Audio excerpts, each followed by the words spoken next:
ஹalleluya.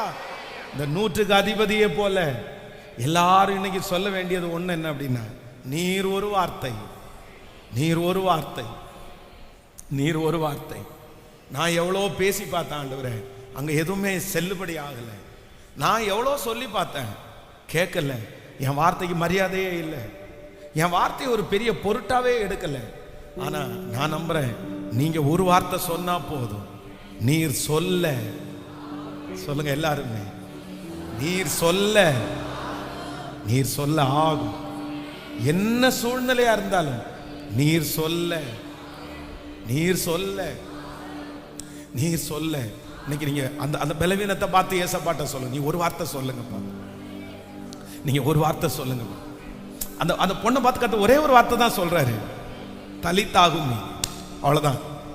ஹல்லேலூயா. எப்பாத்தா, அவ்வளவுதான். ஒரு வார்த்தை, ஒன் வேர்ட், ஒரு வார்த்தை. பிழைத்திரு, ஒரு வார்த்தை. எழுந்திரு, ஒரு வார்த்தை. உன் படுக்கை எடுத்துக்கொண்டு நட, ஒரு வார்த்தை, ஒரு வார்த்தை. அந்த வார்த்தையிலே சுகம், அந்த வார்த்தையிலே அதிசயம், அந்த வார்த்தையிலே அற்புதம், அந்த வார்த்தையிலே எல்லாம். நான் விசுவாசிக்கிறேன், நான் தீர்க்க தரிசனமா சொல்றேன், இதுவரைக்கும் உங்க வார்த்தை செல்லுபடி ஆகாத அந்த இடத்துல, இதுவரையில உங்க வார்த்தை போய் சேர முடியாத அந்த இடத்துல கர்த்தர் இன்னைக்கு வாக்கு கொடுக்கிறாரு. நான் சொல்ல, அது அவர் சொல்ல, அவர் சொல்ல. இன்னைக்கு ஸ்பெஷலா இந்த 17வது நாள் நிறைய கர்ப்பத்தை பார்த்து கர்த்தர் சொல்றாரு, நிறைய குழந்தை இல்லாதவங்களை பார்த்து சொல்றாரு, எஸ் பிரைஸ், என் பிள்ளைக்கு உண்டாவதாக, ஒரு நன்மை உண்டாவதாக, நன்மை உண்டாவதாக, நன்மை உண்டாவதாக. ஹல்லேலூயா. இந்த வசனத்தை நான் தியானித்துட்டே இருக்கும்போது ஆண்டவர் நான் சொல்ல, நீர் சொல்ல ஆகும், நீர் கட்டளையிட்டால் நிற்கும், நீர் கட்டளையிட்டால் நிற்கும். வேதத்துல ஒரு 3 காரியத்தை கர்த்தர் கட்டளை இடுகிறார். கர்த்தர் கட்டளை இட்டது அது அப்படியே நடக்குது. ஸோ அந்த காரியத்தை நம்ம தியானிச்சு நம்ம ஜெபிக்க போறோம். ஆண்டவர் இன்னைக்கு கட்டளை இட போறாரு. ஃபர்ஸ்ட் அவர் சொல்ல போறாரு, இன்னொன்னு அவர் கட்டளை இட போறாரு. ஆமென். வாசிக்கலாம். முதலாவதாக ஒரு வசனத்தை வாசிக்கலாம். யோனாவின் தீர்க்க தரிசன புஸ்தகம் 2ஆம் அதிகாரத்தினுடைய 10வது வசனத்தை நம்ம வாசிக்க போறோம். யோனாவின் தீர்க்க தரிசன புஸ்தகம் 2ஆம் அதிகாரம் 10வது வசனம். கர்த்தர் மீனுக்கு கட்டளையிட்டார், அது யோனாவை கரையிலே கக்கி விட்டது. அடுத்த வசனத்தை கூட வாசிக்கலாம். 2ஆம் தரம் கர்த்தருடைய வார்த்தை யோனாவுக்கு உண்டாகி. இன்னொரு விஷயம் கூட நீங்க 2ஆம் அதிகாரம் 10வது வசனத்தை வாசிக்கலாம். கர்த்தர் மீனுக்கு கட்டளையிட்டார், கர்த்தர் மீனுக்கு கட்டளையிட்டார், அது யோனாவை கரையிலே கக்கி விட்டது. ஹல்லேலூயா. கர்த்தருடைய பிள்ளைகளே, இந்த யோனாவின் தீர்க்க தரிசன புஸ்தகத்துல வேதம் சொல்லுது, ஆண்டவர் மீனுக்கு கட்டளையிட்டார், கர்த்தர் மீனுக்கு கட்டளையிட்டார். இந்த யோனாவினுடைய சம்பவம் நமக்கு எல்லாருக்கும் தெரியும். இந்த யோனா ஆண்டவருடைய வார்த்தைக்கு கீழ்ப்படியாமல், அப்படின்னா நினிவேவுக்கு ஆண்டவர் போக சொல்வாரு. ஆனா இவன் நினிவேவுக்கு போகாம தர்ஷீஷுக்கு அவன் கப்பல் ஏறான். ஆனா அந்த இடத்துல அந்த கப்பல் பெரிய கொந்தளிப்பு உண்டாகுது. சரி, இந்த கொந்தளிப்பு நீங்கிறதுக்கு நாங்க என்ன பண்ணணும்னு கேட்கும்போது, என்ன தூக்கி கடல்ல போடுங்க, அவ்வளவுதான், கொந்தளிப்பு சரியாயிரும்னு சொன்ன உடனே அவங்க எல்லாரும் தூக்கி இப்ப கடல்ல போட்டாங்க. கடல்ல போட்ட உடனே வேதம் சொல்லுது, கர்த்தர் அங்கே ஒரு பெரிய மீனை அனுப்புறாரு. அந்த மீன் என்ன பண்ணுது அப்படின்னு சொன்னா, அவர் அப்படியே முழுங்கிருச்சு. அந்த மீனுக்கு உள்ள அந்த யோனா இருக்கிறான். மீனுக்குள்ள இருக்கிறது அப்படின்றது ஒரு பெரிய ஒரு கஷ்டமான ஒரு சூழ்நிலை. அந்த மீனுக்குள்ள 3 நாட்கள் இருந்து முழங்கால் படியிட்டு தன்னுடைய பாவத்தை அறிக்கையிட்டு மன்னிப்பு கேட்டு ரொம்ப ஜெபம் பண்றாரு. ஆனா இப்ப ஆண்டவர் என்ன பண்றாரு அப்படின்னு சொன்னா, அந்த மீனுக்கு கர்த்தர் கட்டளை இடுகிறார். என்ன கட்டளை இடுறார் அப்படின்னு சொன்னா, எப்பா நீ என்னுடைய பிள்ளைய முழுங்கினது உண்மைதான், ஆனா என்ன பண்ண அப்படின்னு சொன்னா, நீ எந்த இடத்துல கொண்டு போய் என் பிள்ளைய விடணுமோ அந்த இடத்துல கொண்டு போய் அதை விட்டுன்னு சொல்லி கர்த்தர் மீனுக்கு கட்டளையிட்டார். அந்த மீனுக்கு ஆண்டவர் கட்டளை இட்டலைன்னா அது ஒருவேளை சாப்பிட்டு ஜீரணம் பண்ணியிருக்கும். அது வேற எங்கேயாவது அது ஜீரணம் பண்ணி போயிடுச்சுன்னா அவ்வளோதான், அந்த மனுஷனே போயிட்டான். இல்லை வேற எங்கேயாவது கொண்டு போய் விட்டுருந்துச்சுன்னா அவ்வளோதான், முடிஞ்சிருச்சு.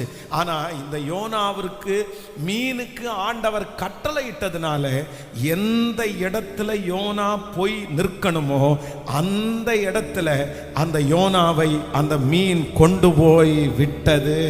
நான் நம்புறேன் ஆண்டவர் இன்றைக்கு நம்ம எல்லாருடைய வாழ்க்கையும் பார்த்து கர்த்தர் ஒரு கட்டளை கொடுக்கிறார்.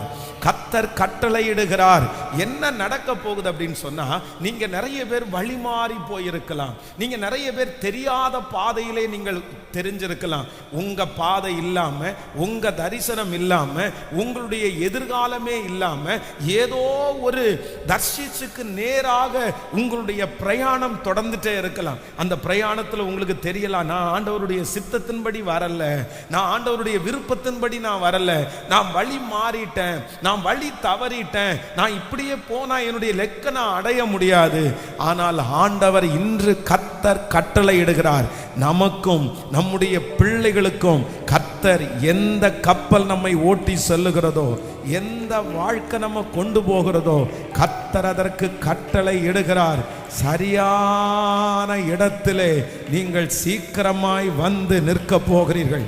இந்த ஜெபம் முடிகிறதற்கு முன்னே கர்த்தர் உங்களுடைய கரத்தை பிடித்து உங்களுக்கான பாதையிலே, உங்களுக்கான தரிசனத்திலே, உங்களுக்கான இடத்திலே கர்த்தர் கொண்டு வருவேன் என்று கர்த்தர் வாக்கு கொடுக்கிறார். கைகளை மேலே தட்டி ஆமென், ஹல்லேலூயா, நல்ல கரங்களை தட்டி ஆமென்.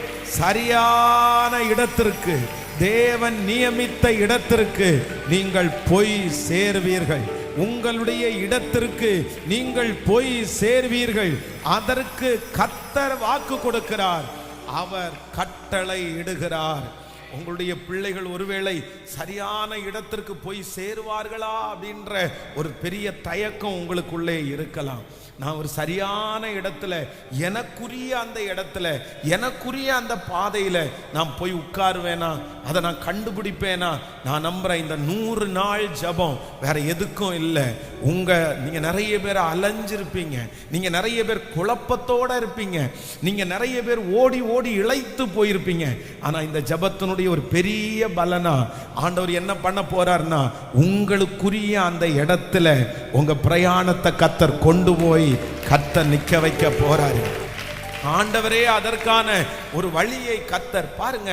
இந்த வழி மாறி போன இந்த யோனாவை ஆண்டவர் அப்படியே விடல. இவர் என்ன நினைச்சாரு அப்படின்னா, நம்ம தப்பிச்சிடலாம் அப்படின்னு நினைச்சாரு. நமக்கு இதுதான் நம்முடைய பாதைன்னு நினைச்சாரு. நம்ம இங்க போகாம அழகா நம்ம அங்க செலக்ட் பண்ணி போயிருவோம். யார் நம்மளை கண்டுக்க போறா, யார் நம்மளை கேட்க போறா, அழகா அங்க போய் நம்ம இருந்துட்டு வரலாம், இதுதான் நமக்கு பிடிக்கல அப்படின்னு சொல்லி தன்னுடைய பிரயாணத்தை அவர் தொடங்கிட்டாரு. ஆனா கர்த்தர் ஒரு மீனுக்கு கட்டளை இட்டு, ஆண்டவர் அந்த மீனிடத்துல என்ன சொல்றாரு அப்படின்னு சொன்னா, நீ எந்த ஊர்ல வேணாலும் சுத்தலாம், நீ எவ்வளவு கரைக்கு வேணாலும் போயிட்டு வந்திருக்கலாம். ஆனா இப்போ நீ என் பிள்ளைய வயிற்றுல வச்சிருக்கிற, நான் உனக்கு கட்டளை இடுகிறேன். என் பிள்ளைய எங்க கொண்டு போய் விடு அப்படின்னு சொன்னா, நினிவேயினுடைய பஸ் ஸ்டாண்ட்ல கொண்டு போய் நீ விட்டுரு, அந்த இடத்துல கொண்டு போய் விட்டுரு, வேற எங்கேயும் நீ போடக்கூடாது. கர்த்தர் கிருபையாய் பாருங்க, மீனுக்கே ஒரு ரூட்டு போட்டு, ஒரு மேப்பு லொகேஷன் கொடுத்து, இந்த இடத்துல தான் கொண்டு போய் விடணும்னு என் ஆண்டவர் கட்டளை கொடுக்கிறதுக்கு நல்லவராயிருந்தார். ஹல்லேலூயா. அந்த மீன் முதல்ல அவனை வயிற்றுக்குள்ள போகும்போது ஆண்டவர் எதுவுமே சொல்லலை, நீ போய் பிடிச்சிக்கோ, நீ போய் கேட்ச் பண்ண அப்படின்னு சொல்லலை. ஏன்னா ஆண்டவருக்கு தெரியும், மீன் ஒரு இறைன்னு ஒன்று விழும்னா அது கண்டிப்பாக என்ன பண்ணும். யோனாவுக்கு ஒரு மீன் இல்லை, ஆயிரக்கணக்கான மீன் இருந்திருக்கும். ஆனால் அந்த ஒரு மீன் மட்டும் கரெக்டாக, வேற எல்லா மீனும் என்ன நினச்சிருக்கோம்னா, வேற சின்ன சின்ன மீன் எல்லாம் அதுக்கு வரும்போது அதை சாப்பிட்ருக்கோம். ஆனால் இந்த மீன் நினச்சிருக்கோம், நமக்கு ஒரு பெரிய சாப்பாடா ஒன்று வாய்க்குது அப்படின்னு முழுங்கியிருக்கோம். ஆனால் ஆண்டவர் கட்டளை இடுகிறார், இல்லை, என் பிள்ளை வழி மாறி வந்திருக்குது, என் பிள்ளை தெரியாம வந்திருக்குது, என் பிள்ளை பாதை மாறி வந்திருக்குது, அவனுடைய வைராக்கியத்தினால ஓடி வந்திருக்குது. இந்த பிள்ளைய அங்க கொண்டு போய் அவனுக்குரிய இடத்துல கொண்டு போய் நீ விட்டுருன்னு கர்த்தர் வாக்கு கொடுத்தார். ஹல்லேலூயா. கட்டளை கொடுத்தார். ஆமென், ஆமென். பரிசுத்த ஆவியானவர் இன்று உங்களை கர்த்தர் கண்ட்ரோல் பண்ணுகிறார். அவருடைய கரத்துக்குள்ள உங்களை கொண்டு வர்றாரு. உங்க பிள்ளைய ஆண்டவர் கொண்டு வர்றாரு. உங்க மகனை கர்த்தர் கொண்டு வர்றாரு. ஐயோ, என் பிள்ளை வழி மாறி போகுது, என் குடும்பம் வழி மாறி போகுது, நான் வழி மாறி போயிட்டேன். ஆண்டவரே, எனக்குரிய இடம் எங்க? எனக்குரிய இடம் எங்க? எனக்குரிய தொழில் இதுதானா? எனக்குரிய வேலை இதுதானா? நீர் எனக்கு குறித்து என்ன சித்தம் வச்சிருக்கிறீங்க? எனக்கு ஊழியம் ஏதாவது வச்சிருக்கிறீங்களா? ஏன் எனக்கு இந்த பாதையில் இவ்வளோ நெருக்கமாக இருக்குது? நான் இந்த பாதையில் திருப்தி இல்லாமல் நான் ஓடுறேன். இந்த பாதை எனக்குரிய பாதையான்னு எனக்கு சந்தேகமாக இருக்குது. ஆனால் அப்படிப்பட்ட கேள்விக்குறியோடு இந்த ஜெபத்தில் கலந்து கொள்ளுகிற ஒவ்வொருவரையும் கர்த்தர் சீக்கிரத்தில் உங்க கையை பிடிச்சு, நான் உனக்கு போதித்து நீ நடக்க வேண்டிய வழியை உனக்கு காட்டுவேன், உன்மேல் என் கண்ணை வைத்து உனக்கு ஆலோசனை சொல்லுவேன், குருடரை அவர்கள் அறியாத வழியிலே நான் அவர்களை நடத்தி அவர்களுக்கு முன்பாக இருக்கிற இருளை வெளிச்சமாக்கி அவர்களை முதிர் வயதிலும் கைவிடாதிருப்பேன் என்று சொல்லுகிற தேவனுடைய கரம் இப்போ உங்க கையை பிடிக்குது. உங்க பிள்ளையினுடைய கையை பிடிக்குது. அலந்து திரிஞ்சிட்டு இருக்கிற உங்க கையை பிடிச்சு கர்த்தர் வாக்கு கொடுக்கிறார். உனக்குரிய இடத்திலே நான் உன்னை கொண்டு போய் விடுவேன். நீங்கள் சரியான இடத்திலே கரை சேர்வீர்கள், கரை சேர்வீர்கள். கையை உயர்த்தி, கையை உயர்த்தி, இது எனக்கு நடக்கணும் ஆண்டவரேன்னு சொல்லுங்க, சொல்லுங்க. அந்த சூழ்நிலையில இருக்கிறவங்க சொல்லுங்க. நீங்க ஜெபம் பண்ணுங்க. அப்பா, இது உங்க வார்த்தை இல்ல, இது உங்க வார்த்தை இல்ல. அந்த குழப்பம் சீக்கிரமாய் மாற போகிறது. அந்த தடுமாற்றம் சீக்கிரமா மாற போகுது. இந்த ஜெபத்திற்கு பிற்பாடும் நீங்க செட்டில் ஆகாம போவது இல்லை, இல்ல. கர்த்தரின் உறுதிய கர்த்தர் அதைத்தான் ஃபர்ஸ்ட் டேல இருந்து பேசிட்டு இருக்கிறாரு. உன்னை ஒரு உறுதியான இடத்துல ஆணியாய் நான் கடாவுவேன். சொல்லுங்க, நீங்க ஜெபம் பண்ணிட்டே இருங்க. இது எனக்கு நிறைவேறணும், இந்த வார்த்தை என் பிள்ளைக்கு நிறைவேறணும். சத்தத்தை உயர்த்தி ஆமென். சரியான ஒரு திருமண காரியம், சரியான ஒரு இடம், சரியான ஒரு வேலை, சரியான ஒரு வேலை. Thank you Jesus, thank you Jesus, thank you Jesus. Hallelujah.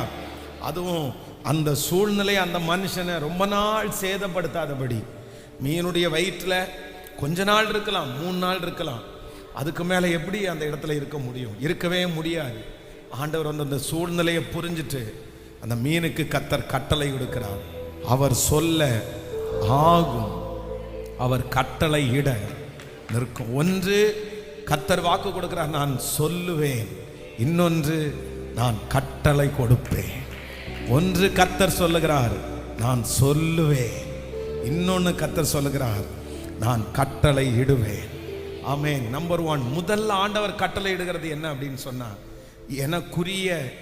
எனக்குரிய இடத்துல கொண்டு போய் விடுவதற்கு கர்த்தர் மீனுக்கு கட்டளையிட்டார்.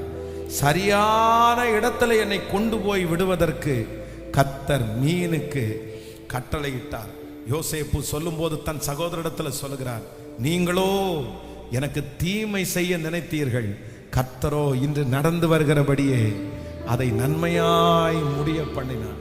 நீங்கள் என்னை எகிப்திற்கு போகிற அந்த ஜனங்கள் மத்தியிலே விற்று போட்டதை குறித்து நீங்கள் விசரப்பட வேண்டாம், நீங்க கவலைப்பட வேண்டாம். இப்படி இந்த பிள்ளையை நாங்க வித்துட்டோமே அப்படின்னு சொல்லிட்டு நீங்க யாரும் கவலைப்பட வேண்டாம். ஜீவ ரட்சனை செய்யும்படியாக கர்த்தர் உங்களுக்கு முன்னே என்னை அனுப்பினார். உங்களுக்கு முன்னே என்னை அனுப்பினார். ஆண்டவருடைய பிள்ளையே, நீங்க போகிற பாதை சில நேரத்தில் உங்களுக்கு ரொம்ப விகற்பமா இருக்கலாம். இந்த பாதை நீங்க நினைக்காத பாதையா இருக்கலாம். இந்த பாதை உங்களுடையது இல்லை இல்லை இல்லைன்னு நீங்க ரொம்ப வருத்தப்படலாம். ஏன்னா அந்த பாதையில நீங்க நினைச்சது மாதிரி எதுவுமே இல்லாம இருக்கலாம். இப்படிப்பட்ட ஒரு பாதை யோசேப்புக்கு வரும்னு அவர் கொஞ்சம் கூட ஃபீல் பண்ணவே இல்லை, நினைக்கவே இல்லை. ஆனா ஆண்டவர் யோசேப்பை அறியாத பாதையிலே நடத்தினார், அவனுக்கு தெரியாத பாதையிலே அவனை நடத்தினார். ஆனா ஒன்று, அந்த பாதையினுடைய முடிவில் யோசேப்பு என்ன சொல்றார் அப்படின்னு சொன்னா, இந்த இடத்திற்கு நீங்க என்ன வர்றதற்காக வித்து போட்டதுக்கு நீங்க கவலைப்பட வேண்டாம், ஜீவரட்சனை செய்யும்படியாய் கர்த்தர் உங்களுக்கு முன்னே என்னை அனுப்பினார். கர்த்தருடைய சித்தத்துக்கு மட்டும் ஒப்பு கொடுங்க, கிருபைக்கு மட்டும் ஒப்பு கொடுங்க. என்னால இந்த பாதை எனக்குரியதான்னு சொல்ல தெரியல, ஆனா நீங்க நடத்துங்கன்னு அவருடைய பலத்தை கைக்குள்ள அடங்கி மட்டும் இருங்க. நான் நம்புறேன் இந்த பாதை கர்த்தர் உங்க கூட பிரயாணப்படுகிறார். நீங்க ஆண்டவருக்கு ஒளிஞ்சு இல்லை, கர்த்தருக்கு ஒளிஞ்சு ஒன்றும் பண்ண முடியாது. நினிவேக்கு போக வேண்டிய அந்த யோனா தர்ஷீசுக்கு போகிறதுக்கு கப்பல் ஏறினாலும் கர்த்தர் ஹல்லேலூயா தர்ஷீசுக்கு போகிற கப்பலை கண்டார்.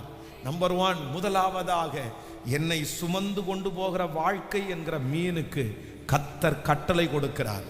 என்ன கட்டளை கொடுக்கிறாருன்னா, என் பிள்ளைய சரியான இடத்துல கொண்டு போய் விட்டுரு. ஆமென். இது ஒரு ஜெப குறிப்பா நீங்க ஜெபிக்கணும். இந்த 100 நாள் ஜெபத்துல நான் நம்புறேன் நீங்க கண்டுபிடிப்பீங்க.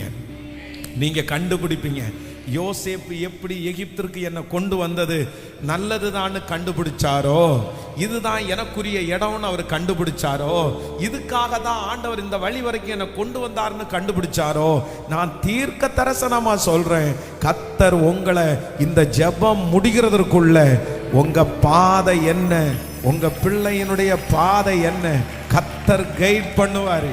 கர்த்தர் சரியான இடத்திற்கு உங்களை கொண்டு போய் விடுவார். ஆமென். ஆபிரகாமை குறித்து வேதம் சொல்லுது, தன்னுடைய வேலைக்காரனை கூப்பிட்டு சொல்றாரு, எப்பா இன்ன இடத்துக்கு போ, அந்த இடத்துல இருந்து ஒரு பொண்ணை என் பிள்ளைக்கு கூட்டிட்டு வா அப்படின்னு சொல்லி அனுப்புறாரு. இந்த மனுஷன் ஜோம் பண்ணிட்டு போறாரு, ஆண்டவரே என்ன பண்றதுன்னு தெரியல. ஆனா ஆண்டவர் பாருங்க சரியா வழி நடத்தி ஒரு கிணத்துக்கு முன்னாடி கர்த்தர் கொண்டு போய் நிக்க வைக்கிறாரு. அந்த இடத்துல ரெபேக்காள் அந்த இடத்துல வர்றாங்க. ஹல்லேலூயா. இந்த ஊழியக்காரனை சரியான இடத்துல கர்த்தர் கொண்டு போய் விட முடியுமானால், சரியான பாதையில கொண்டு போய் விட முடியுமானால், நான் விசுவாசிக்கிறேன் மூத்த பிள்ளைக்கு தான் நான் இப்படி ஆயிட்டேன், இந்த பிள்ளையினுடைய வாழ்க்கை இப்படி ஆயிருச்சு. சரியான இடத்தை கண்டுபிடிக்கல, சரியான இடத்துல போய் நிற்கவும் இல்லை. ஆனா ஆண்டவர் சொல்கிறார், நீங்க யாரோ ஒருத்தர் மனதுல பதட்டத்தோட வந்திருக்கலாம், ஆண்டவருடைய கரம் இன்னைக்கு ஒரு அற்புதம் செய்ய போகுது. ஆண்டவர் கடந்து வருகிறார். என்ன சொல்றாருன்னா, உன்னை சரியான இடத்துல நான் கொண்டு போய் அமர பண்ணுவேன். உன் பிள்ளைய சரியான இடத்துல சொல்லுங்க அப்பா பார்த்து சொல்லுங்க, ஆண்டவரே நான் நம்புறேன், ஆண்டவரே நான் முழுமையாய் நம்புகிறேன், இந்த வார்த்தையை நான் விசுவாசிக்கிறேன், அப்படிப்பட்ட வாழ்க்கை எனக்கு வருகிறதற்காக ஸ்தோத்திரம். அல்லேலூயா.